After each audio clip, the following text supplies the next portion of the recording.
perfect. Thank you. It just gets better every time. It does. All right. It's like fine wine and cheese. That's what we should have We'll go named. with that. We should have named our podcast "Wine and Cheese," Wine and cheese. and the listeners can figure out which one of us is wine and which one of us is cheese. That's I think it varies and alternates, doesn't it? Sometimes you're cheese, sometimes I'm cheese. That's right. We both wine. Hey everyone, it's Elliot. And Todd. Welcome to Two Designers Walk Into a Bar, an ongoing conversation about pop culture and iconic design.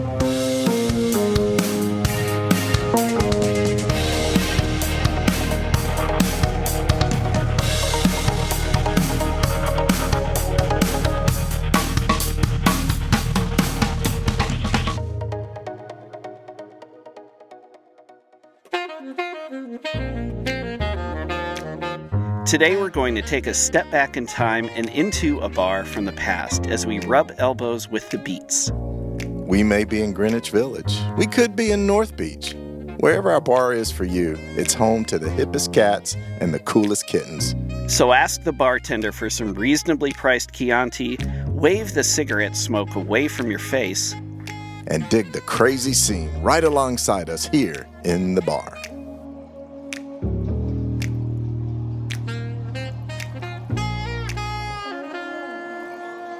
So we've talked a little bit about layout. We've talked a little bit about the design side of the house in terms of photography and typography, things like that. But I also want to talk a little bit about illustration because, of course, there's a look and feel to the illustration that came on the scene in pop culture around this time. And as we've talked about before, literature played a part in the pop culture scene. Music played a part in the pop culture scene.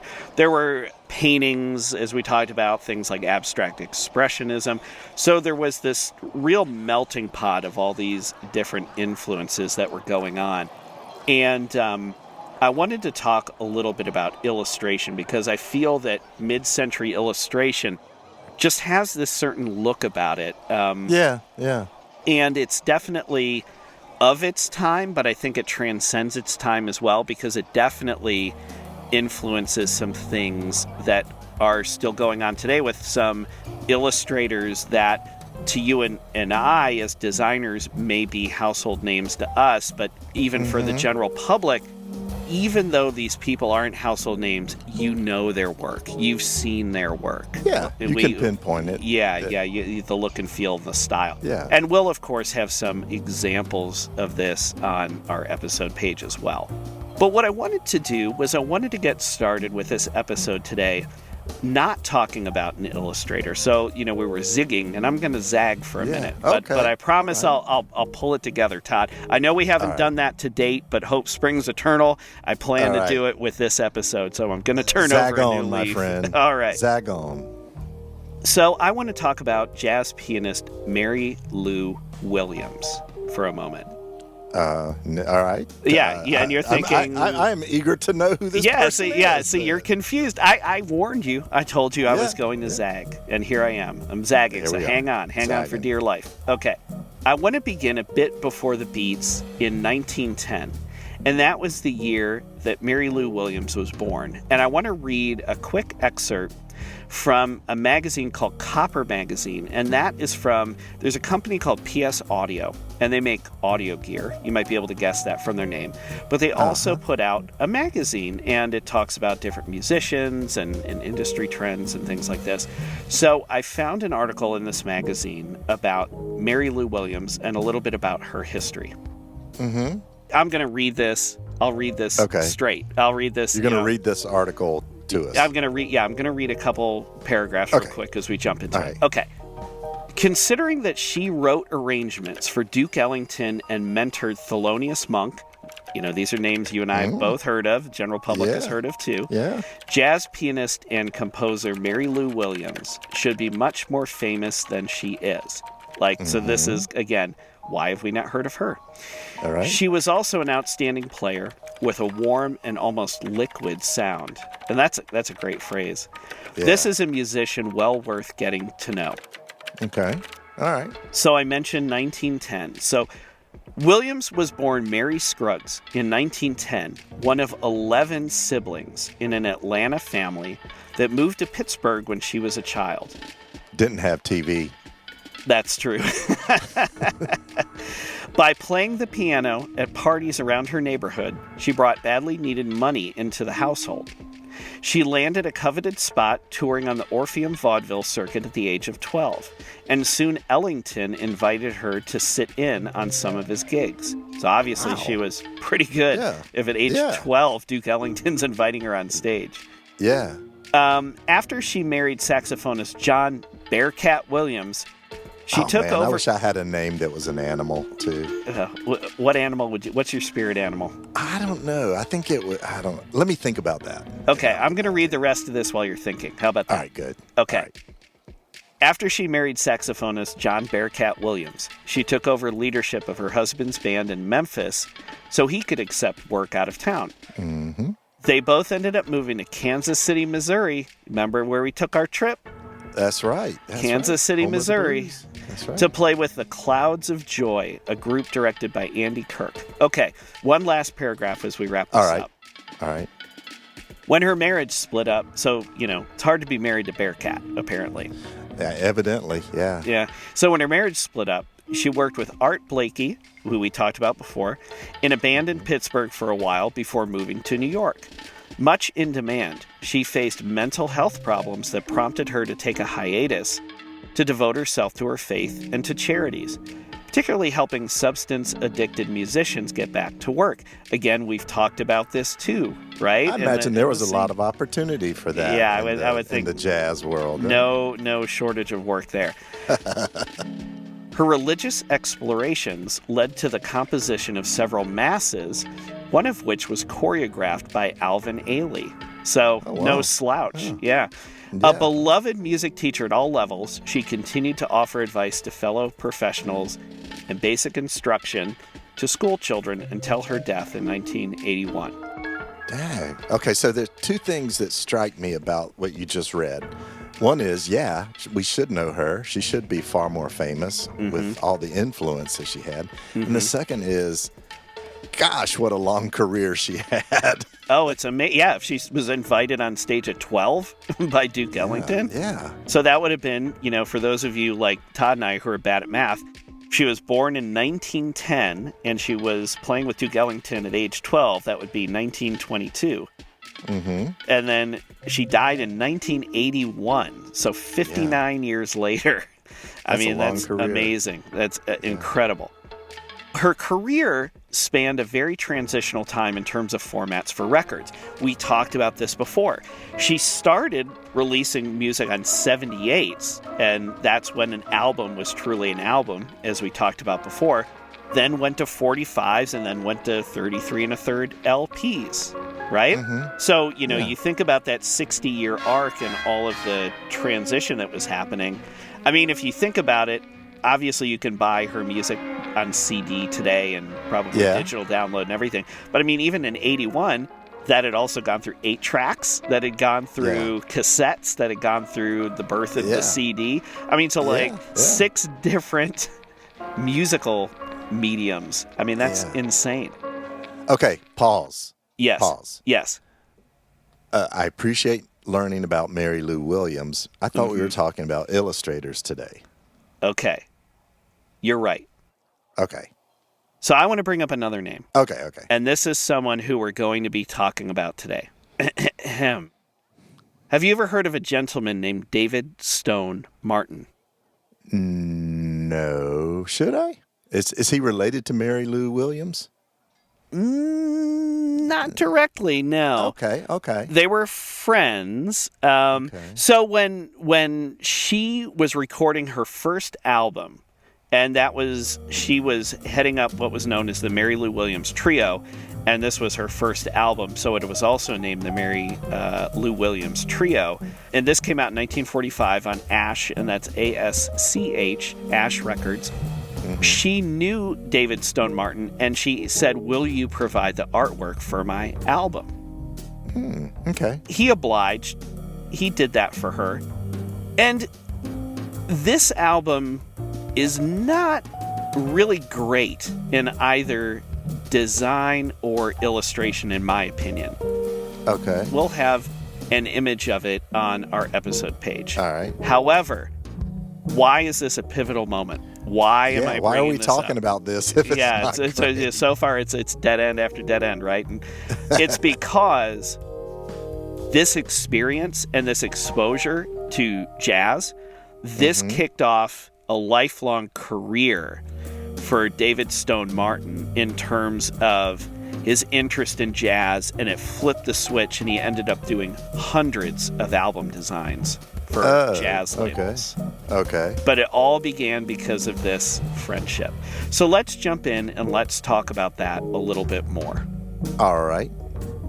You know, I want to take a step back for a moment, and I want to talk a little bit about illustration style during this period in general.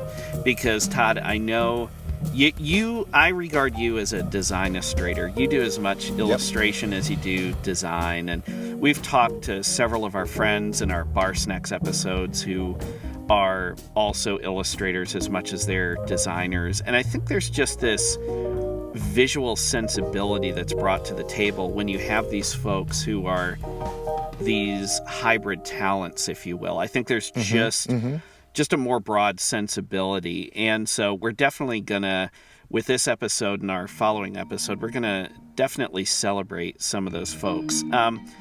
And we've talked a little bit about this scene and this era in some of our past episodes, at the top of this series about the Beats, the atomic age, the space race, and the transition into popular culture for those things. Technology is taking hold. And you start to think about this sort of, what was technology or what was funkiness coming out of this sort of abstract expressionism? What does that start to look like? You know, you think of things like Googie architecture. Right. You mentioned in past episodes with some of these jazz albums how the type was bouncing and doing these fun things. And when you think about hotel signs or restaurant signs from this era, they definitely, the fun ones, start to have that sensibility to them.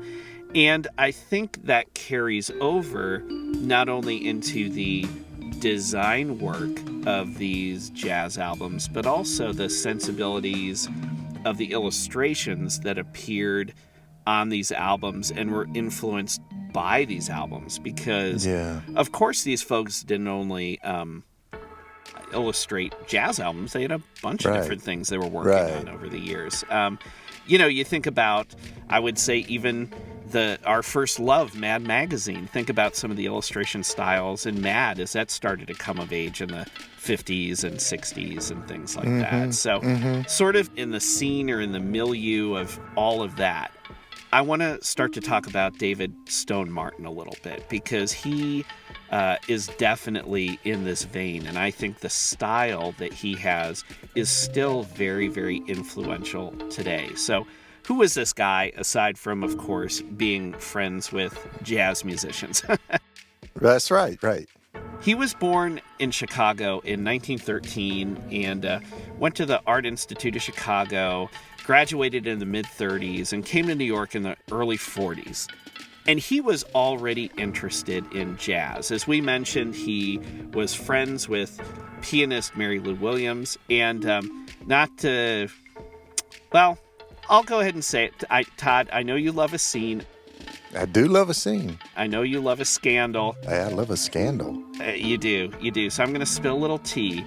And the word on the street, my sources have informed me that some might say that David Stone Martin and Mary Lou Williams were very close friends, if you get my drift. Oh, I'm picking up what you're putting down. Slightly problematic, however, for a couple reasons. One was they were each married. She was married. Yeah, they were both married to other people, and Okay. and also he was white and she was African American. So I think there were a couple reasons why you might say that they had to keep it under wraps a little bit. So, she introduced him to jazz, gave him this opportunity. She, I guess, was sort of his muse, and so here we are. As I mentioned earlier, when she recorded her first album, and this was for Ash Records, Moses Ash was the gentleman. She asked if her friend could design the album. He agreed, and so here we are. Okay, so this kicks off this relationship between David Stone Martin and jazz. Now, by 1950, so I mentioned he came to New York in the early 40s. By 1950, he had already produced more than 100 covers, 100 album covers, for labels including Mercury, Ash, Disc, and Dial. So, where did these things come from? Yeah, I was going to ask you, because obviously he hit a vein pretty quickly. Did he develop contacts within the record companies or the record industry that just kept feeding him these things? Right, yeah, because it's not like Ash Records is this household name for a majority of people. Right. Mercury certainly is, but not Ash, right? So, yes, he, as it turns out, had a friendship with a record producer named Norman Granz, Granz. Uh-huh. So, this is one of the ways he was getting fed word. In addition to the labels I just mentioned, he also created illustrations for more than 400 albums. 400! Wow. For a variety of labels, including Decca, Verve, Capitol, Clef, Norgan, RCA, and Smithsonian Folkways. So those are several labels I would regard as household names that are still around today that we've certainly heard of. When I look at his work, it looks like if I were doing an illustration of the time, like what artist would be drawing at that period. It's these great black lines and kind of expressive lines and block chunks of color. I mean, it is very mid-century looking. Yeah, so very ink blot. It was obviously done with pen and ink or ink and brush. It was meant to be sort of sketchy, sloppy, frenetic, fun. It wasn't meant to be super tight. It was meant to be very expressive. Lots of portraits, too. Like, he did really great portraits, didn't he? Did. Yeah, it was amazing. So he did Stan Getz, Count Basie, Charlie Parker, Billie Holiday, Art Tatum, John Coltrane, Ella Fitzgerald, Dizzy Gillespie, Jelly Roll Morton, Duke Ellington. Mm-hmm. Yeah, some household names for sure. Wow. So he did nearly all of the covers for Ash, Clef, and Jazz at the Philharmonic, right? So New York, labels of the 40s and the 50s. So he had a pretty steady pipeline of assignments coming in, obviously with some very distinctive and very talented industry figures in the world of jazz. It's really incredible to think about. Yeah, Elliot, I'm glad you brought this guy to the bar. This is the guy, if you're teaching what mid-century illustration looks like, especially relating to jazz, David Stone Martin, and that's the guy right there. Okay. Hey, you know what? I think it's time for two things. I think it's time for a break. That's the first thing. I think it's about time that, I don't know, maybe out of the goodness of your heart, or at least your wallet, you went ahead and refreshed my drink for our next... I knew that was coming. Oh, come on. I knew that. All right. Well, we'll be back in just a minute, everybody.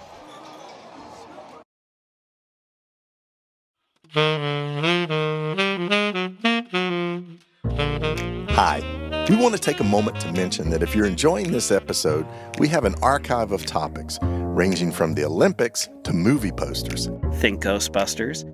Iconic images. Think Bigfoot. punk music, The Ramones, Saturday morning cartoons, The Pink Panther, and failed products like OK Soda. Visit our website at twodesignerswalkintoabar.com for full episode notes and visuals, the latest blog content, and to sign up for our newsletter. Follow us on social media. We can be found on Facebook, Instagram, Twitter, LinkedIn, and YouTube. Find the links on our website or search using the phrase Two Designers Walk Into a Bar. Most importantly, leave a review on Apple Podcasts. It helps more people like you find podcasts like this. And tell a friend about us. Send them a link to our podcast from your listening platform of choice. And if you're inclined, buy our merchandise. Stickers, coasters, magnets, t-shirts. We're designers. We make good stuff, and it helps support the show. Get in touch. Use the contact form on our website or send an email to hello@twodesignerswalkintoabar.com. We read every message we get, honest. And we're available for speaking gigs. Email us to learn more. Okay, now back to the bar.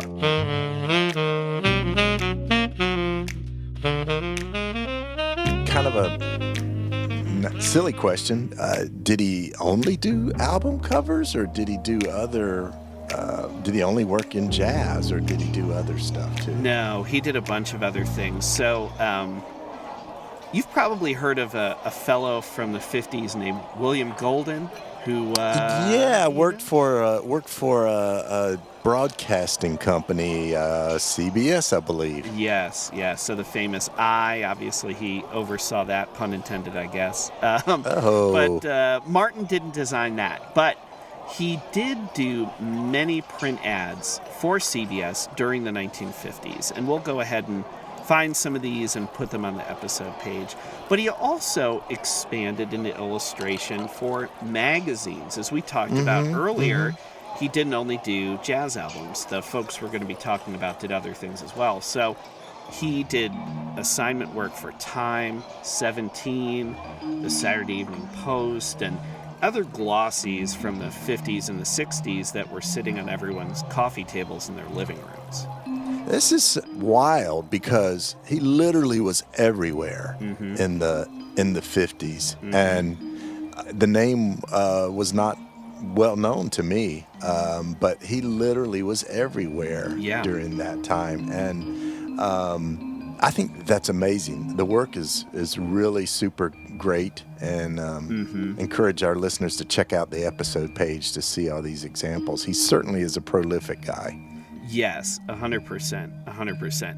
Just a couple quick things, and we'll get into my favorite jazz album that he did. In my opinion, it's the one I like the best. So I want to just go back and talk about his style a little bit more and touch on some of the things that I had mentioned a minute ago. So where did he get this? We've talked about this style, but where did it come from? How did he happen upon it? And how did he kind of hit his stride as an artist? So he really, really loved a New York-based social realist artist named Ben Shahn. And so they worked together. You're probably familiar with him. Yeah. Yeah. So they worked together on Works Progress Administration, WPA era projects in the 1930s. And many of his album illustrations were, like we talked about with the Blue Note artwork, line art combined with a single color, and very often a pastel shade. You talked about with Blue Note how it was often bright colors, these sort of primary printing colors, a magenta or yellow. These were more subtle. They were more mellow. And so the tool that he was using, we talked about this ink blot, this sort of fun energy. The tool he normally used was a crow quill pen. So I had never heard of a crow quill. So I imagine Heckle and Jekyll, even though they were magpies, I think, weren't they? I can't remember. Mockingbirds, I can't remember. But I imagine one of their tail feathers getting plucked out and, him dipping it in an inkwell and going to town on a piece of illustration board. I think by that time they were making them out of metal, so they didn't have to pluck Heckle and Jekyll. Oh man, but those guys deserve. Not that you should pluck Heckle and Jekyll. I think. But, yeah.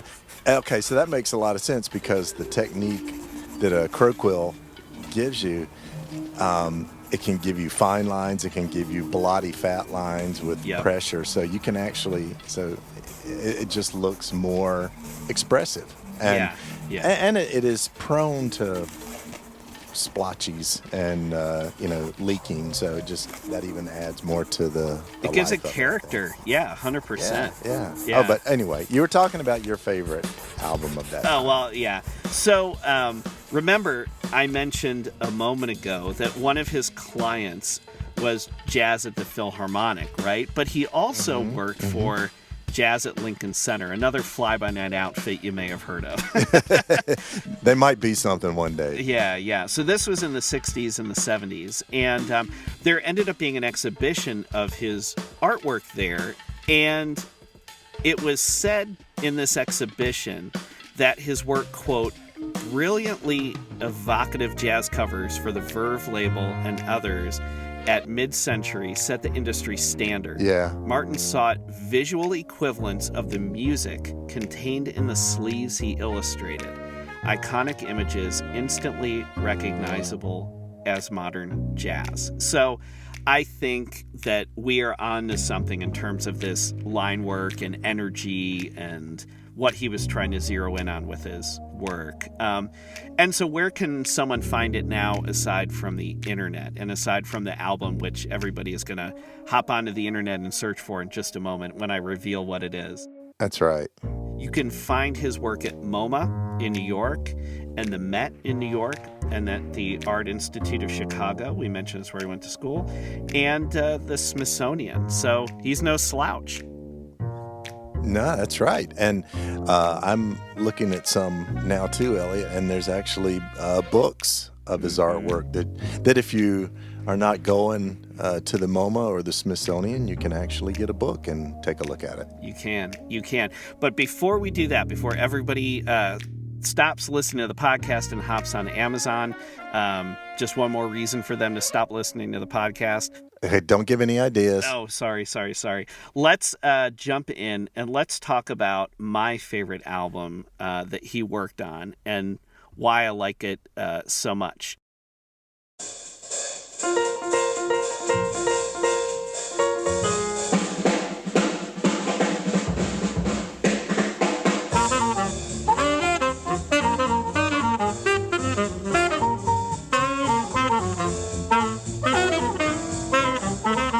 That album it's really kind of a compilation of singles. It's called Bird and Diz. So obviously Charlie Parker and Dizzy Gillespie and them collaborating on this album. And gosh, where do I begin in terms of describing the artwork?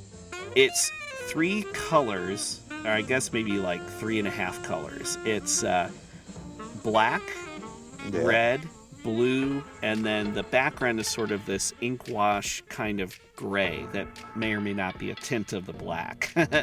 I am looking at an image online. I don't have it physically in front of me. I wish I did, though.